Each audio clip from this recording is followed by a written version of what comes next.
Hey everybody, it's Eddie Joe on Crypto for GrowMyBag.tv. Hope all is well with you and yours. What's good, what's good, what's good? So yes, the light behind me is still amber. Why is that? Because Bitcoin is at $91,411.97. Michael McCaskill, have you invested in yourself today? One. Two, I understand what you're saying. This market makes no sense to me.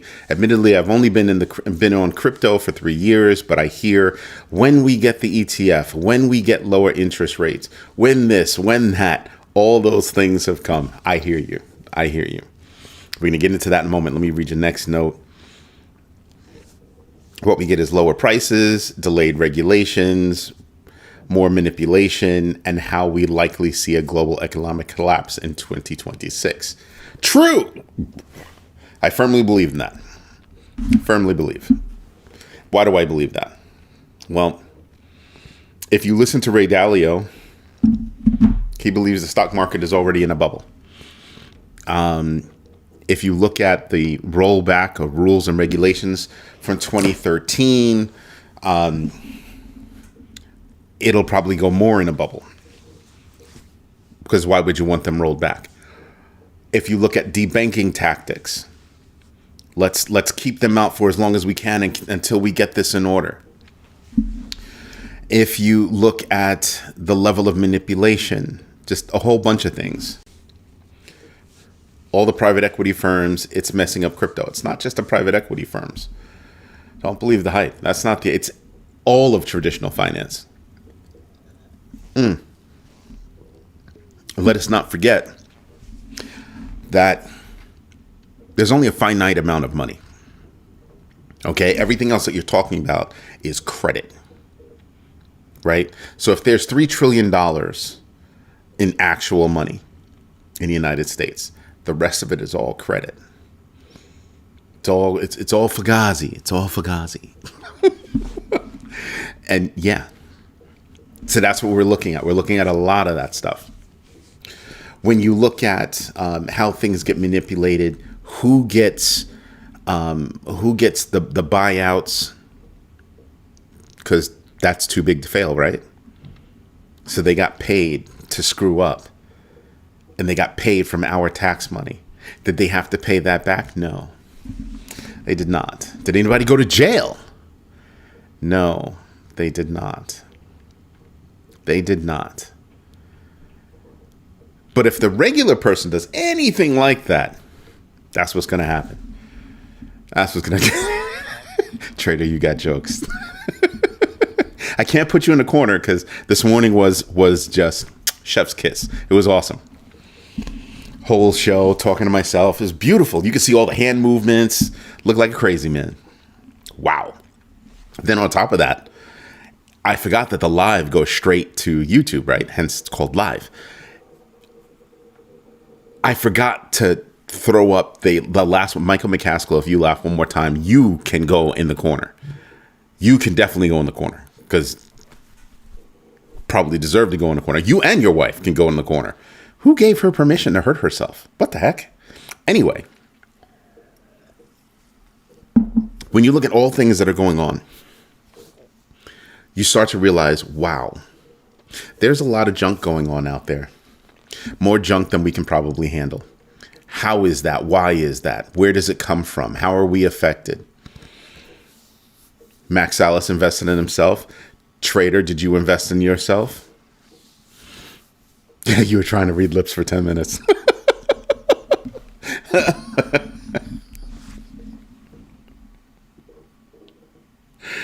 Oh, that's funny. That's funny. Had to pause for that one. Thank you for letting us know, Trader. So you start to realize that there are too many things that are going on that are being manipulated by the powers that be.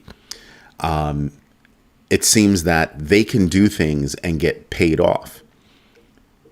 Something that's truly annoying me is that, this regime introduced a boatload of tariffs, and what happened? It immediately hurt farmers. Notice how tariffs haven't been spoken about in a long time. It's because all the retailers came out and said, especially like companies like Walmart and others came out and said, hey. You know, if you don't cut out with these tariffs, we're going to have empty shelves. And I want you to stop and think about this. You're talking about companies that pulled a profit. How the hell are you going to have empty shelves?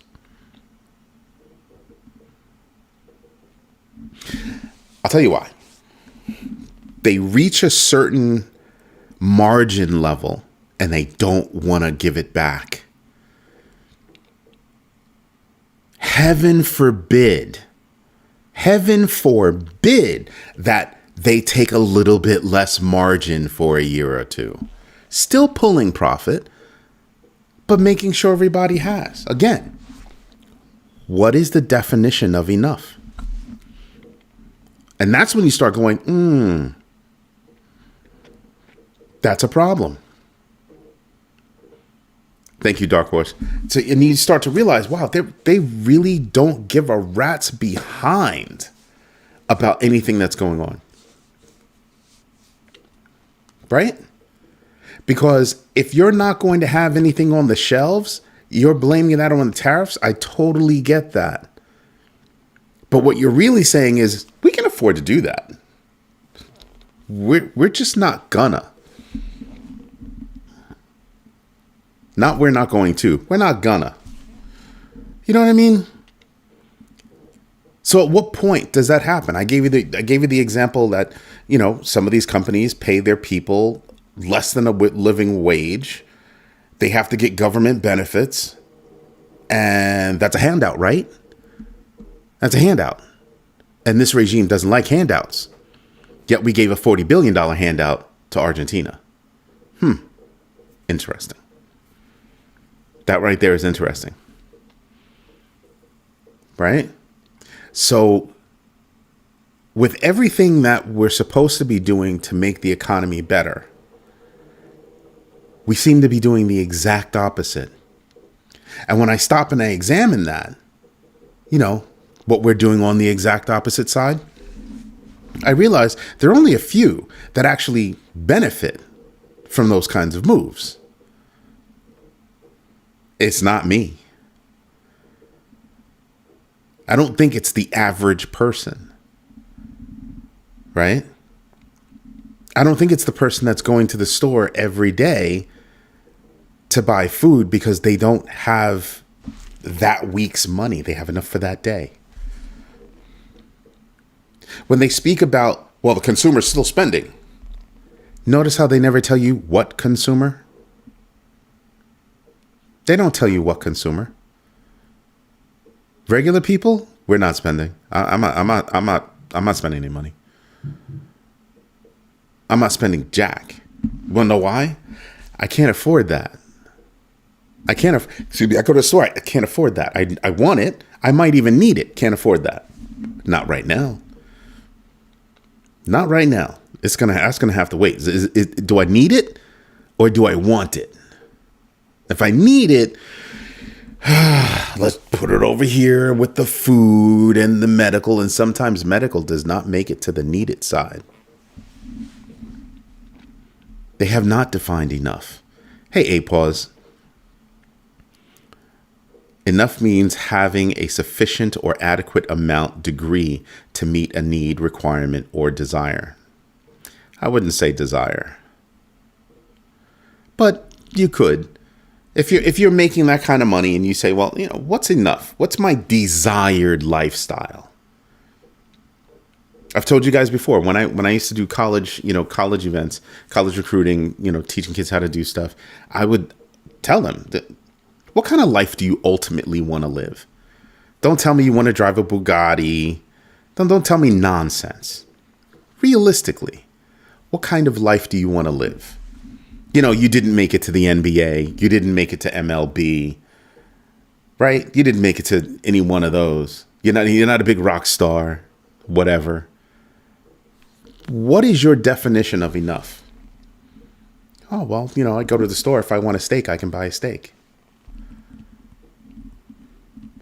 Okay. Maybe once a week I get to go out to dinner. All right. Right? 2.5 kids, white picket fence. Okay. Right? You start looking at those things, and then I start looking at the news, and I'm just like, wow, Ray Dalio is a billionaire. Started from nothing. Yeah, he had certain advantages over me, but he started from nothing and built up Bridgewater Associates. Brilliant guy. He's sitting there, he's saying, oh yeah, no, stock market's in a bubble right now. And some people will go, oh, it's not in a bubble. We're not going to see recession. And you start pointing to the debt. And you start going, oh, we don't have an answer for that. You say healthcare is all messed up. We don't have an answer for that. Trust me, all this is economy focused. Not political, all economy focused. When you look at where we need to fix things, you will not look in that same spot and see real conversations happening about actually fixing them. Yeah, no, I'm still not hearing anything. Still not hearing anything. The ACA, Affordable Care Act, was not the end all. It was meant to be a push in the right direction. Go finish the job. Nobody's finished the job. Everybody's just belly aching that it's the wrong thing. But tens of millions of people are on ACA. We spend so much time putting things down that we don't realize how much they actually help. And when it comes time for a serious conversation, the serious conversation that we get are, let's roll back that bank rule, because then we can go back to the good old days when we crashed the world and got paid to do it. I know that's messed up. A lot of people sitting there going, Eddie, what you talking about, Willis? Oh, I just aged myself with that one, right? Anyway, some of y'all got that. You start to realize, holy moly, we really did pay people to screw up the global economy. Max, you better shut up. You better shut up. I know exactly what you mean right there.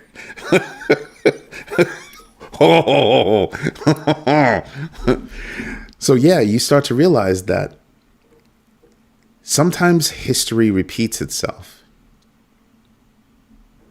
And so now those junk derivatives, those synthetic things that they came out with years ago, they're allowed to do it again. Do you hear the music starting to play? Do you see everybody walking around the chairs? Yeah. And yet people are going to tell me that we're not headed for a recession.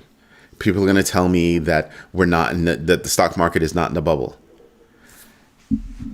You have hundreds of billions of dollars involved in a great big fat circle jerk. And you mean to tell me that that's real? I want you to do a little bit of research, because that's what we do here. We do our own research. Do your own research, know your entries and exits, and absolutely invest deliberately. I want you to do a little something. I want you to go look up the $20 skit with Mo, Larry, and Curly. I think it's actually Mo, Larry, and Shemp. I think it's between them, those three. It's famous. It's famous. Everybody owes everybody. All three of them owe each other in a line $20. Somebody has 10. And he goes, hey, here's 10 that I owe you, right? And I'll give you the other 10 later. Next guy goes, hey, you owe me 10. He takes it. Hey, you owe me 10. Takes it. Takes it. Last guy puts the money in his pocket. Everybody is actually in a good place. And that happens every day. It's a funny freaking skit, but it happens all the time in real life. You borrow $20 from your boy, right? And your other boy comes along, he owes that guy $20. And you can see the circle jerk start to happen. And you're like, wow. It's just that in that skit, all three of them are standing right there. In this case, we have all three, like what, all 6 or 7 of them standing right there. NVIDIA, OpenAI, Oracle. You see, because it's not like a circle. It's like a circle with a couple of offshoots. You know what I mean? Okay. It's still a cycle that everybody goes through. You owe me money. I owe you money. You owe me money. You owe me money. I owe you money. And it makes the stock prices go higher because we're making money. You're not. That's just the news that you dropped. Some of these contracts aren't even signed. Aha.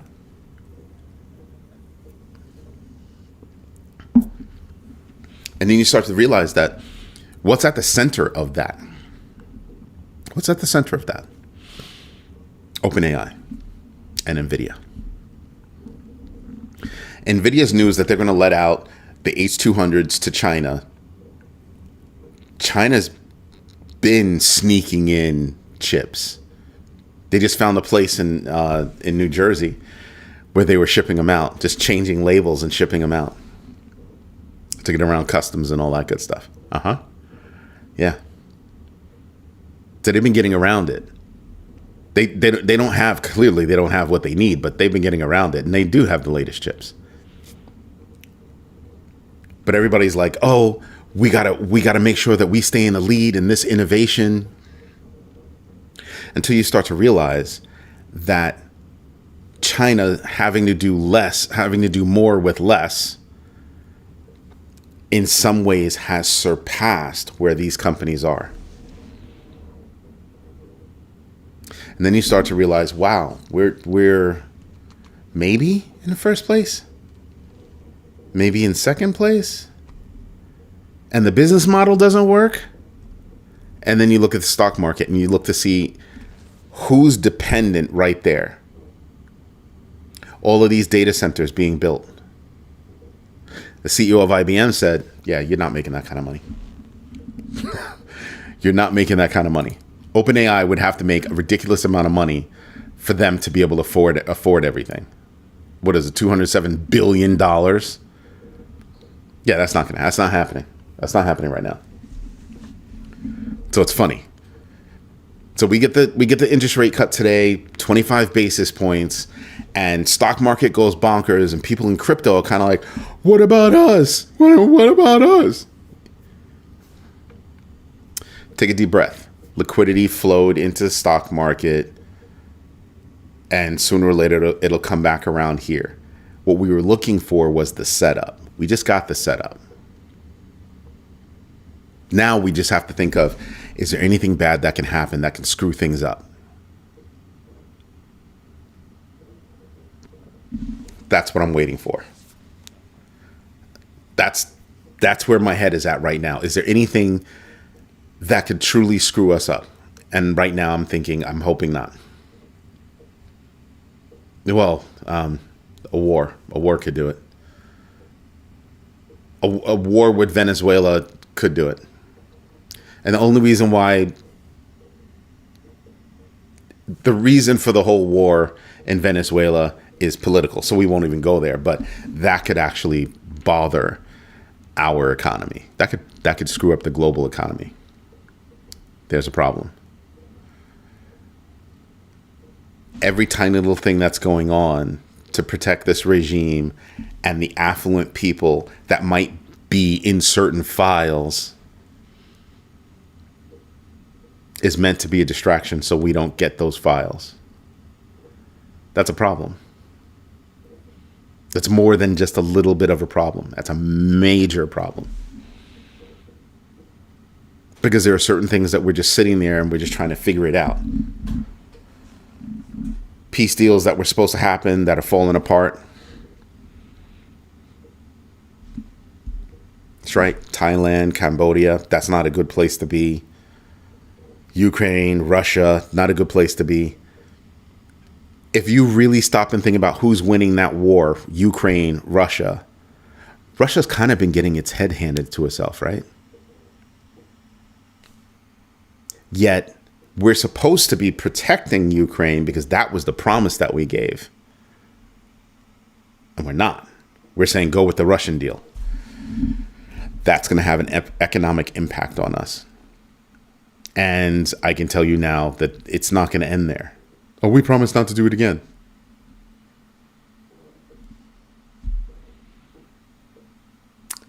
Everything that we're talking about is an economic problem. Certain things are happening so that those respective regimes can distract people. That affects our money. How is Russia surviving for so long? Well, because they're skirting sanctions. That's how. How are they doing that? Secret banks, crypto. I wonder how much U.S. debt Russia actually holds. I wonder. Because Russia, China, India, Saudi Arabia all sold, not even sold, dumped is the term. No, we're just talking about who just dumped, who literally just dumped. Everybody in the world owns U.S. debt. You serious? So you start to realize, I mean, think about it. Your dollar bill, whatever dollar you have in your pocket, that's debt. Because they owe you. So yeah, I look at that and I just kind of go, wow, that's amazing. So the one thing that's here that's meant to kind of ebb that flow is being pushed on by banks. The quiet choke point 2.0. Right? Debanking of people that are involved in crypto. It's been going on for a minute. The OCC just released a report saying, hey, that needs to stop. And they're being serious about it. They're like, hey, cut that out. That you need to stop that. But 11 months in, and now's when you come out with that report? Why'd you take so long? There are so many things happening right now that are affecting our bags.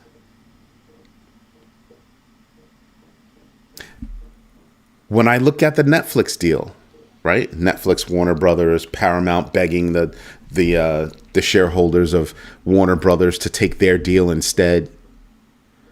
They didn't have the money to buy them. They had to go to foreign entities to buy them. How are you going to gain control over CNN if part of that money is foreign money? I want to see how that works out. If they were to win, I want to see how that works out.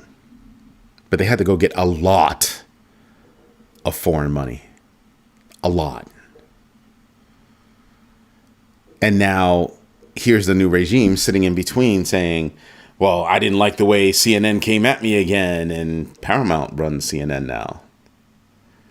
He's just sitting right there and he's thinking, oh, I can get involved in this. Right now, currently directly involved, but if that comes to an end, he can still direct the DOJ to go after one of the companies that he doesn't like at that moment. That's still an out. We're being manipulated in so many different ways in so many different places. So many different places. Elon Musk coming out and talking about what his Doge team uncovered while doing, their review and everything, while putting U.S. citizens' data openly on the internet where people could get their hands on it. Huh. Have you not noticed the level of sophistication that some of these scams have now?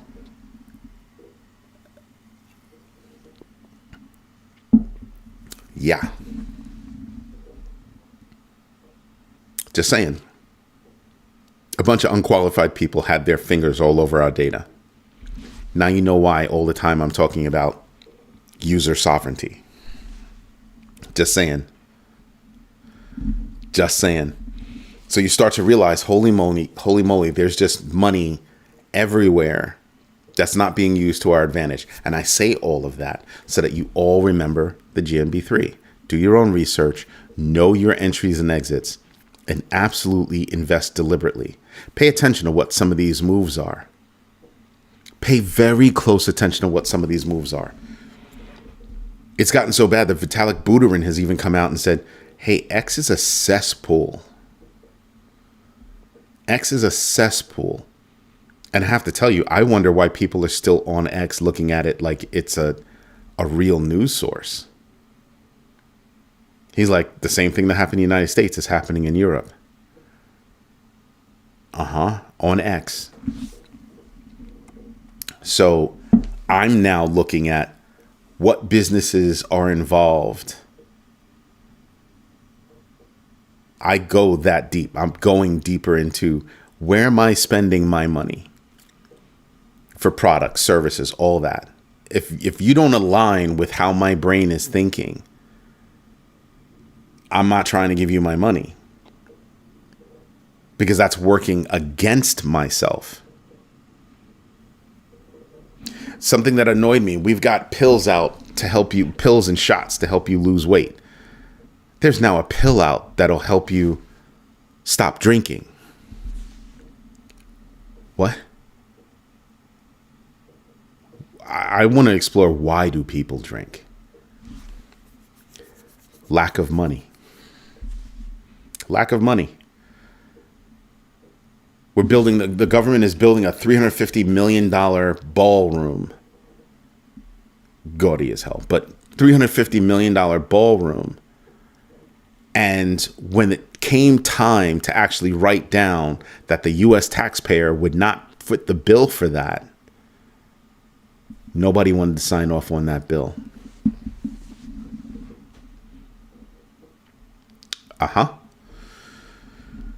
So when I tell you guys we're going to have to invest just to survive, I'm not playing games. I'm not blowing smoke up your tush. None of that. I'm being serious. I can't control what goes on up here, but I vote all the time. I vote because I want the right to be able to, beef and bellyache about things if they don't go my way because I voted. You know how many people out there don't vote? And I vote like from the little races at the municipality level all the way up because I want the right to be able to beef about it. I want to be allowed to be involved in the conversation. It's not a right, it's a duty. So that's as political as I want to be. And the reason why I say that is because if we keep voting for the people that have their hands in our pockets, what are you expecting to change? Now you know why I'm hooked on education. Proud that I have a daughter that's a teacher. Because education is everything. How are you going to keep voting for people that keep hurting you? And 9 times out of 10 is because you don't realize that they're hurting you because you're not getting the education. Get the education.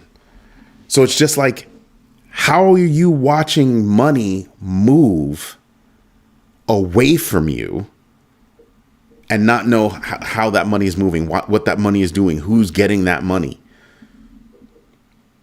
So many people are not bothering to go get educated in finance. I'm not talking deep level series, whatever, certifications. I'm talking just about, the difference between I can go buy that stock or I can go over here and let them buy the stock for me. Want to know why I bring that up? Tonight's question. Who just introduced SEC registered shares on Ethereum and Solana? Galaxy Digital, Coinbase, Superstate, or other? Which one of those? I told you before that the tokenization of stocks is going to be a massive problem for NASDAQ, CME, New York Stock Exchange, ICE, everybody around the world that's a stock exchange is going to have a flipping problem. And they will whine about it.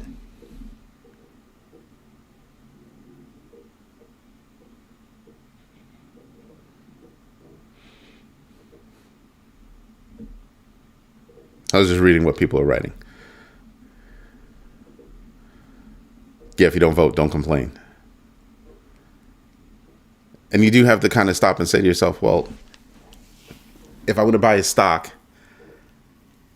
I have to go to specific places to do it, and there's a premium to do that. Putting stocks on the blockchain, that means I get to call D-Mac and be like, yo, D-Mac, I heard you have some stock, bruh. I think I want to buy your stock in ABC company. And over the blockchain, we can do stock. Wow. And I'm oversimplifying that, but the cost of buying and selling stock, trading stock on the blockchain versus at some of these exchanges. And here's something else. Here's something, D-Max got jokes. Here's something else for you to realize. Those exchanges are going to have problems. NASDAQ knew it. That's why NASDAQ got in bed with Gemini. One quick flex and they could just snatch up Gemini. Not a problem. They're already changing what they're doing. They can see things coming. She's not dumb. CEO of NASDAQ. Then, you want to know who really hurts? Banks. Here's how it works. I explained it before. I'll explain it again. I've got X amount of stock that I want to take public. You negotiate a price with whoever's taking you public. You negotiate how much they're going to buy your shares for. And then they come to the street with another number, and the difference between those two numbers is the profit for X bank or investment company. Well, if you go to the blockchain with that, they immediately lose. That's a big revenue stream. Go do research on how much money they make bringing clients, doing IPOs. Go look that up. Yeah. And then you sit there and you're kind of like, holy moly. Yeah, it would talk about flipping an industry on its ear and kicking it in the butt at the same time. That's what that is. That's what we're talking about here. That's a massive change. Have you seen anybody else make a move like Gemini with NASDAQ? New York Stock Exchange hasn't. London Stock Exchange hasn't. I don't think any other exchanges have made that kind of move. Who's prepared for that kind of move? Kraken. Companies like Kraken. Everybody on the crypto side of the fence. Think like OpenSea, how OpenSea, allows you to easily trade artwork, and they take a teensy weensy little fee, but tons of transactions, so they make money, right? Nobody minds paying that tiny little fee. Imagine that for stocks. Call it open stock.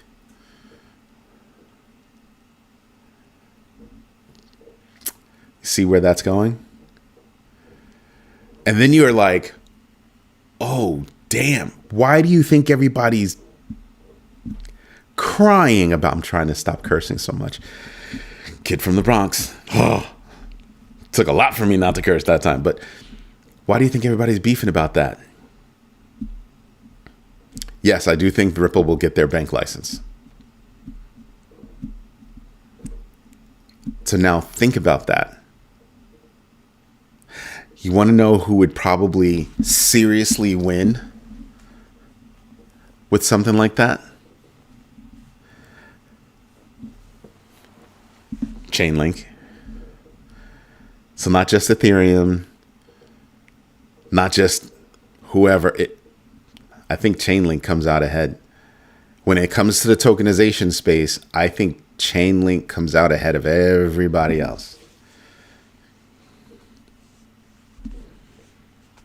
They're the glue. So when I sit here and I think about all this, I'm looking at if somebody receives a threat, they're going to react in all kinds of ways, especially if they know they can't stop that threat. Somebody that can't swim, do you think they're going to go still, soften their body? No, they're going to stiffen up and they're going to go flailing in the water. They're going to make themselves drown. Yeah. So I'm looking to see who's going to start flailing or who's thinking ahead and getting involved. Who's trying to think of the right partners so that they can get involved. That's what I'm looking at. That's where I'm sitting there and I'm going, oh my God, that's amazing. Right? And it's not just going to be stocks. It's not just going to be stocks. I told you guys ages ago, there's another clear industry that gets kicked in the teeth almost immediately. Almost immediately.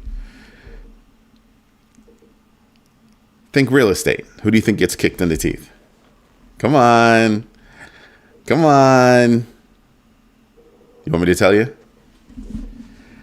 Title companies. If a title is clean right now, imagine how easy it would be to put it on the blockchain. You went through everything and the title as of right now is clean. Verified by this title company on the blockchain. What does that do to title theft? Can't steal it. Imagine mortgages on the blockchain.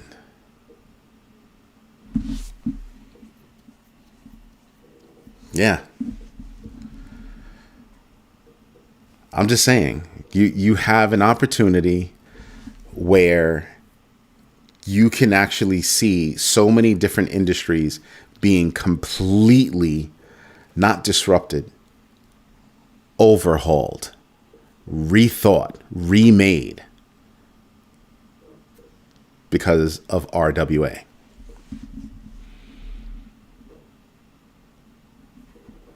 They want you thinking about how, quantum computers are going to hurt RSA keys and things like that and wah. If there's one thing you learn, follow the money. Who stands to benefit from whatever move? Let me rephrase that. Who stands to benefit the most? And on the flip side, who stands to get hurt the most? And then you might actually see who's manipulating. I know, right? That's when you start to realize, holy moly, I can see things coming now. I can better put the dots together. Some things sometimes seem unrelated until you take a step back and you realize, oh, they are related.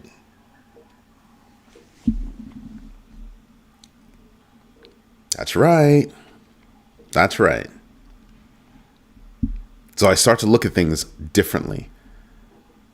Right now, Ray Dalio is the lone voice saying that there is a bubble, citing parallels to the 2000 era with risks in private equity venture capital, and debt, emphasizing the need to monitor monetary policy and wealth versus market dynamics, versus money dynamics. Private equity, venture capital. But notice how he said private equity first. Yeah, problem. Massive problem. So when you hear about, well, Kraken has a bank, they have all these other things going on, Ripple could wind up getting their bank charter and then having a master account. Ooh. You can be a bank and not have a master account. Ripple has enough money to be a bank and get the master account. If they've got their master account,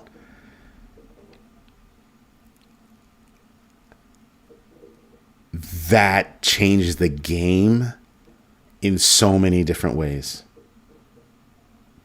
Basically, Ripple will look at all the other banks. You can play with us, or you cannot play.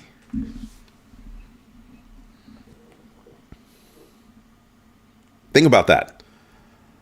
Think about what Ripple does in institutional finance. And then think about what I just said. You can play with us, or you cannot play. Who else gets hurt from that? Swift. Swift gets hurt from that. Swift gets hurt in so many different ways. The best thing they could have done was get in bed with Chainlink, but Chainlink isn't settling things. Chainlink is trying to introduce their CCIP, right? Cross-chain interoperability protocol. They want to introduce that, and they overlap a little bit with what Ripple's trying to do, right? There's the overlap. But then you have to look at the bigger pieces that don't overlap, and that's why they get to play in the same space without really becoming rivals. Wow. I get calls every day for some company trying to buy my company. You know what I always say? You know what I say to them? I don't say jack. I don't respond. They get a click, if that. I'm not playing those games. Not playing those games. Not at all.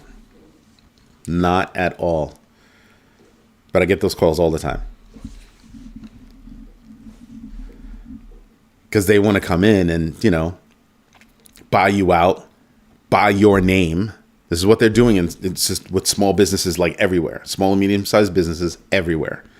They walk in the door. They offer you a boatload of money for your business. You're like, oh my God, that's more money than I could ever think of. And they're looking at you going, we would have gone higher. Anyway, I'm serious.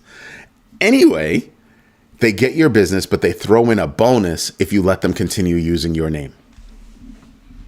Because they want to still come off to everybody as we're still a down-home company.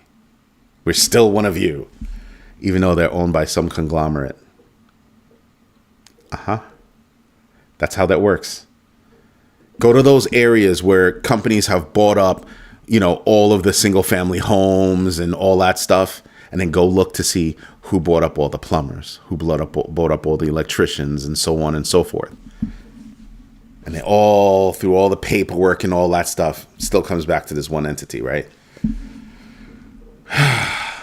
And you think you're getting 3 quotes, right? I want to redo my kitchen. I'm going to get 3 quotes. You didn't get 3 quotes. You got 1. And they just decided which one of the sister companies is going to win the business. Because they all have to be within this range. Just saying. No, don't answer the phone. They'll keep calling you because you're live. Don't answer the phone. If your name doesn't pop up on my phone, you'll be lucky if it gets sent to voicemail. I'm not trying to give you anything.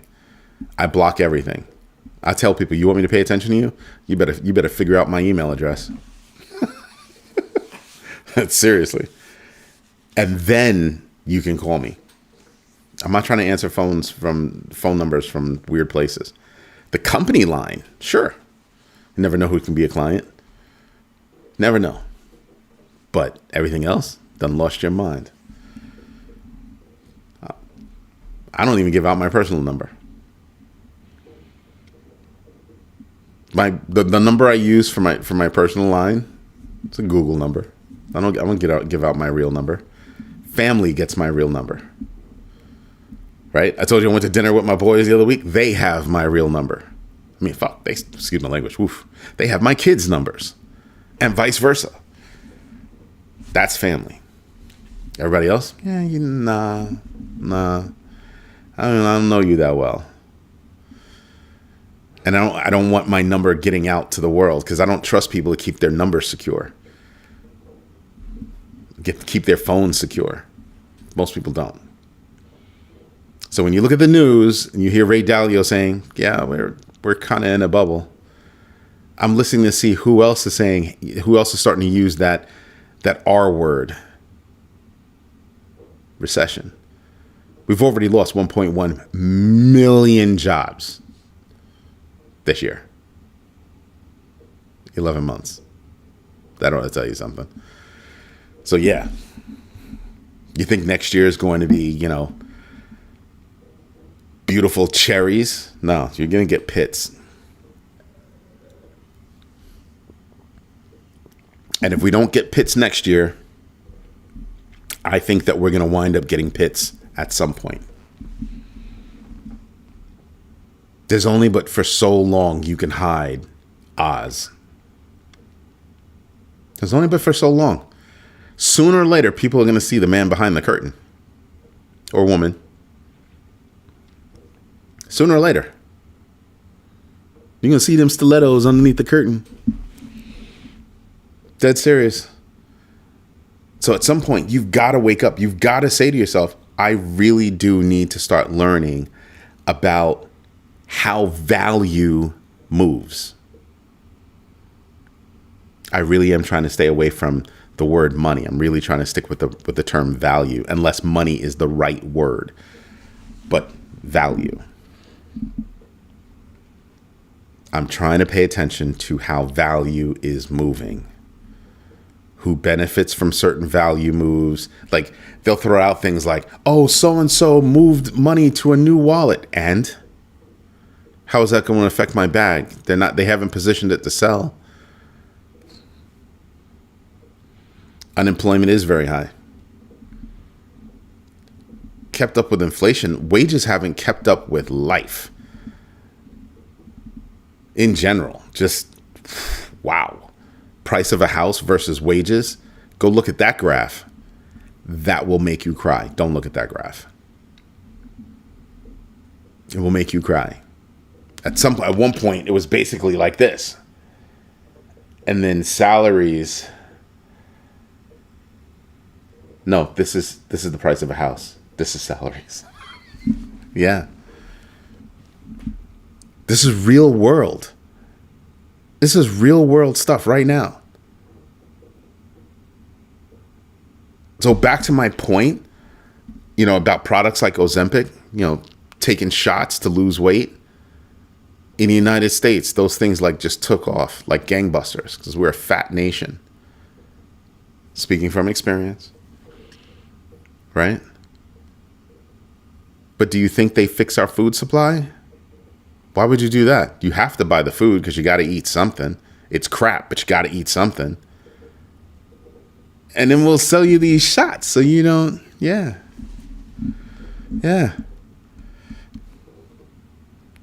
Oh, we'll give you this pill to make you stop wanting to drink. You're still going to make money because you're going to have to keep taking the pill. Yeah, those shots that you take to lose weight, you gotta basically do it forever. Those shots to stop drinking, yeah, you basically have to do it forever.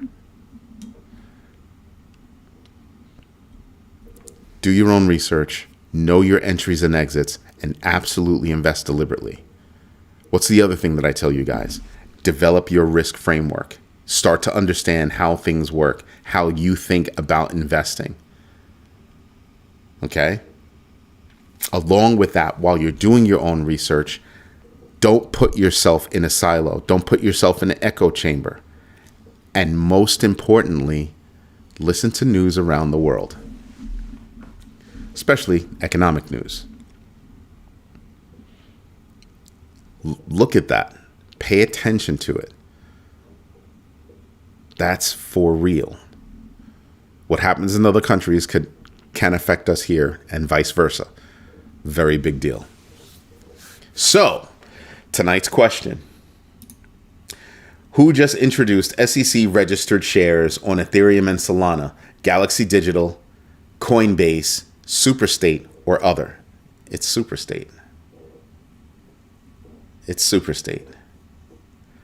Superstate, an SEC registered transfer agent, has pioneered direct issuance of SEC regulated shares on Ethereum and Solana, enabling primary sales to settle in stablecoins while recording ownership on blockchain ledgers.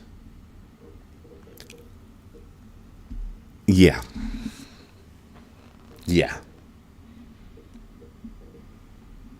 Turning it on its ear? No, that's not what's going on right now. That is not what's going on right now. People about to get wrecked. Industry is about to get wrecked. Now, I'm not going to cry for them because they'll just think of new ways to get your money from you, to separate you from your money. But it's good that you're paying attention now. It's good that you're awake. Right? Feel better, Neo? Just wondering. Anyway, everybody, this is Eddie J on crypto for growmybag.tv. Hope you like what I'm doing. If you do me a favor, smash the likes, definitely subscribe.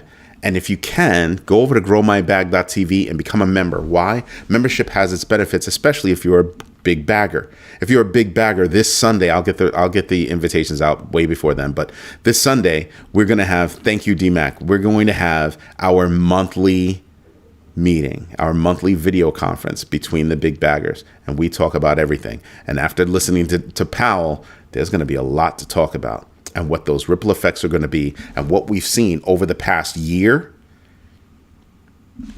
versus what we think is going to come in the coming year.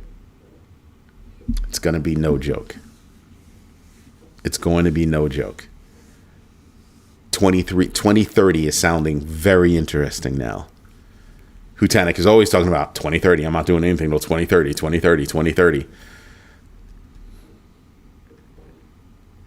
It's starting to get interesting, folks. You can either be educated by it or you can be crushed by it. You choose. As always, thank you for your time. Thank you for your patience. And absolutely, thank you for your trust. I'll see you tomorrow morning at 6:30 a.m. Eastern Standard Time for the Crypto Daily. Everybody have a great rest of your day. Bye-bye.